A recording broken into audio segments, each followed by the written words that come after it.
Petrol, diesel और रसोई gas के दामों में दिनों दिन बढ़ोतरी हो रही है। ऐसे आम जनता खासी परेशान नजर आ रही है।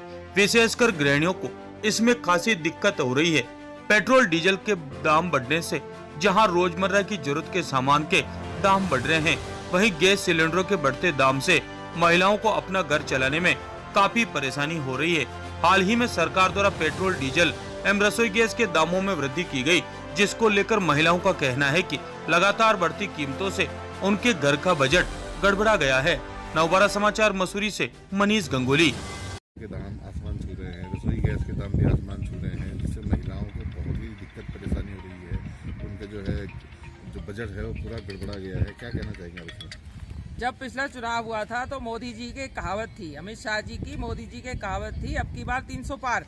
तो मुझे लगता है कि ये कहावत उन्होंने पेट्रोल और डीजल पे भी लागू करनी है, अब की बार 300 पार, क्योंकि 100 रुपये तो ये डीजल और पेट्रोल के दाम हो ही चुके और अब उत्तराखंड में भी 100 रुपये होने वाले हैं, जिसको लेकर गैस सिलेंडर के दामों में भी एकदम बढ़ोतरी होती जा रही है। आज सिलेंडर 800 रुपये का हो गया और हमारी जो गृहिणी है उनकी बिल्कुल गृहस्थी बिगड़ चुकी, गृहस्थी का बजट बिगड़ गया, क्योंकि एक तरफ पिछले एक साल से कोरोना की मार पड़ रही है, कोई आय का साधन नहीं है, कोई आमदनी नहीं है, सारे बिजनेस और व्यापार बंद पड़े हैं, लोगों को तनख्वाह भी आधी मिल रही है, परंतु दूसरी तरफ ये महंगाई की मार पड़ गई।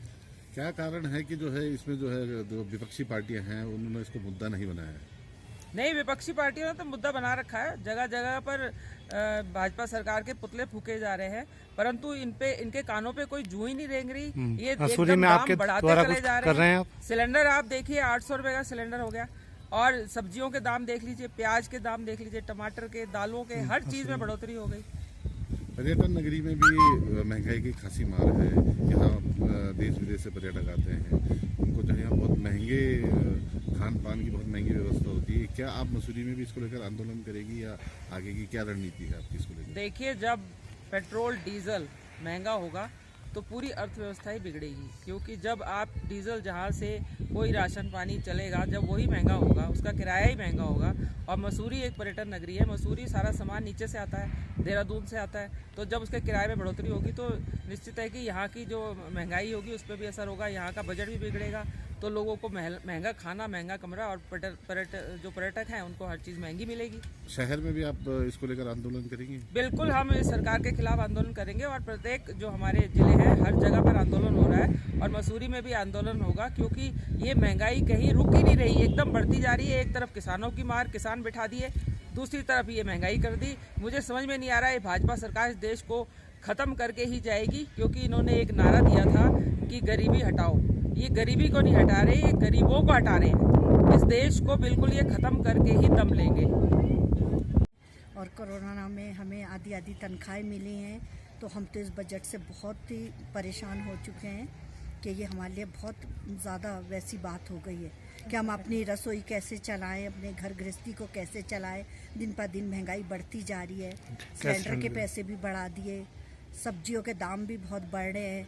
तो हम मोदी जी से कहना चाहते हैं, जो सप्ताह में आए थे, कि वो इस विषय में कुछ सोचें कि हम महिलाएं क्या करें, कि कैसे अपने घर को चलाएं हम लोग के, और ढंग से हमारा कोई रोज़गार भी नहीं है, तो इसलिए इस बात पे कुछ ध्यान दें कि परेशानी बहुत है और ज़्यादा गरीब लोग कैसे खा रहे होंगे, वो तो ऊपर वाला ही जानता है कि परमेश्वर के वो उनके लिए कितनी दिक्कत की बात है। ये सब एकदम से इतने सिलेंडर पे भी पैसे बढ़ा दिए गए हैं। अभी मैंने मटर ली है 50 रुपये किलो, तो हम कैसे अपनी घर गृहस्थी चला सकते हैं? तो क्या संदेश देना चाहेंगे आप, कि क्या कहना चाहेंगे? हम यही कहना चाहेंगे कि आप इस पे ध्यान दीजिए। सब्सिडी आ रही है, अकाउंट में नहीं आ रही। इस पे मोदी जी ध्यान दें कि इतनी महंगाई ना करें और ठीक तरह से गरीबों के लिए सोचें कि गरीब इंसान कैसे अपने घर को चलाएगा। गैस सिलेंडर पर सब्सिडी थी, वो सब्सिडी आप तक पहुँच रही है? नहीं, वो नहीं आ रही, वो तो बिल्कुल भी नहीं आ रही। भाजपा के जो तुगलकी फरमान लगातार जो भाजपा सरकार की जा रही है, उससे आज यहाँ के जो नागरिकों का जीवन त्राहिमाम हो गया है। आप देख रहे हैं लगातार, अभी पिछली फरवरी माह की अगर आप बात करें तो इसमें 2 बार गैस सिलेंडर के दाम बढ़ा दिए गए हैं, और जबकि आप देखिए बहुत ही बुनियादी ज़रूरत गैस सिलेंडर अगर आज की तारीख में हर घर की है, और उसको आप इतना आसमान छूने पे चला गया। मुझे तो ये दिन याद आता है कि जब 350 रुपये मात्र गैस सिलेंडर होता था, तो भाजपा बूथ पे लेकर उन सिलेंडरों को बैठकर हल्ला और प्रदर्शन करती थी। पर आज न जाने वो जब आप कहीं गुना उनके दाम बढ़ गए, पर कहीं मुझे नज़र नहीं आती। इस सरकार को शायद भारत की जनता ने इसलिए चुना था कि वो उस महंगाई दर को कहीं नीचे के ले जाएंगे, पर ये तो आसमान आज छू रही हैं। और जिससे कि स्थानीय जनता, क्या आप कोई भी घर जा उठा के देख लीजिए, आज बहुत परेशान है महंगाई को देखते हुए।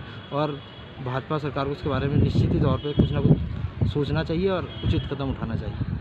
अभी हाल ही में जो है बजट भी पेश किया गया था, बजट में भी आम जनता को कोई राहत नहीं दी। देखिए, जो बजट पेश किया गया, मैं उसमें ज़्यादा ना बोलते हुए सिर्फ इतना बोलना चाहूँगा, या जो मेरी समझ में आया, वो सिर्फ बजट में जो बात थी वो जनता को राहत देने की नहीं थी, सिर्फ उसमें बेचने की बात थी।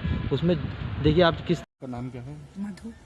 आप जो इस समय जो गैस सिलेंडर और पेट्रोल डीजल के दाम बढ़े हैं, जी, इस तरीके से किस तरीके से आप अपनी गृहस्थी चला रहे हैं, क्या असर पड़ा है आपकी गृहस्थी में? असर तो बहुत ज़्यादा गहरा असर पड़ा है, क्योंकि लॉकडाउन में तो हम सब लोग जानते हैं कि सबके जॉब बंद हो गए, सबके कारोबार बंद हो गए हैं, सब कारोबार बंद हो गए, जॉब बंद हो गए हैं, सब बहुत नुकसान में, परेशानी में आ गए हैं।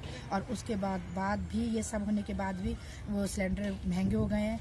और कि अब पहले जिस टाइम सीट चाहिए होती है मोदी जी को या किसी को भी, जो भी उसमें आता है, तो सत्ता में जिसको भी सीट चाहिए होती है, तो उस टाइम तो वो बहुत मीठी मीठी बातें करते हैं, आके हाथ भी जोड़ते हैं। नेतागिरी से पहले वो सीट पे बैठने से पहले हाथ जोड़ते हैं वो, और गरीबों को इतनी संतावना देते हैं, इतना हौसला अफजाई करते हैं और कहते हैं हम ऐसा करेंगे वैसा करेंगे। लेकिन अब लॉकडाउन के बाद इतनी बुरी महामारी आ गई, इतनी गरीबी आ गई ना, जो गरीब लोग हैं, जो हमसे भी नीचे हैं, उनकी तरफ सोचो कि उनका क्या है। और सचमुच में हम लोग मार्केट में निकलते हैं तो इतनी अच्छी अच्छी लेडी कहती हैं कि हमें राशन दिलवा दो। गरीब जो भीख भी मांग रहे हैं, तो भिखारी कह रहे हैं हमें पैसा मत दो, हमें राशन दिलवा दो। हमें इतनी दया आती है, तो सोचो उनके घर में भी तो जाके देखना चाहिए ना कि उन पे क्या बीतरी है। और अब सिलेंडर वो कैसे भरवाएंगे? उस टाइम पे तो मोदी जी ने सिलेंडर भी दे दिए, चूल्हे भी, गैस चूल्हे भी दे दिए, अपनी सीट पाने के लिए बहुत महानता के काम करें, महान बनने के लिए। लेकिन आज उनके पास सिलेंडर भरवाने को पैसे भी नहीं होंगे। जब सिलेंडर भराने को पैसे नहीं होंगे तो चूल्हे पे आ गए, कैसे खाना खाएंगे, कैसे रोटी खिलाएंगे अपने बच्चों को?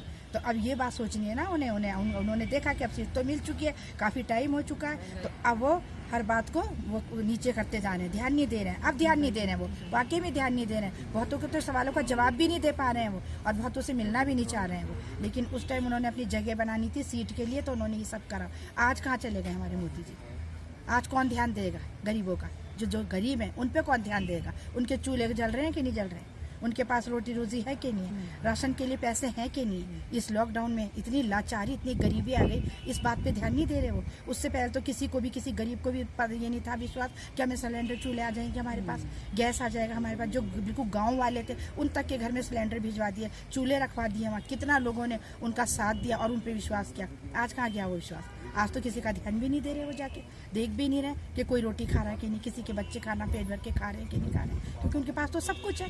उन्हें कोई मतलब ही नहीं है, ना लॉकडाउन से मतलब है, ना लोगों के ऊपर जो ये अत्याचार हुआ लॉकडाउन के बाद, जो गरीबी आई, जो परेशानी आई है, इससे भी कोई मतलब नहीं है।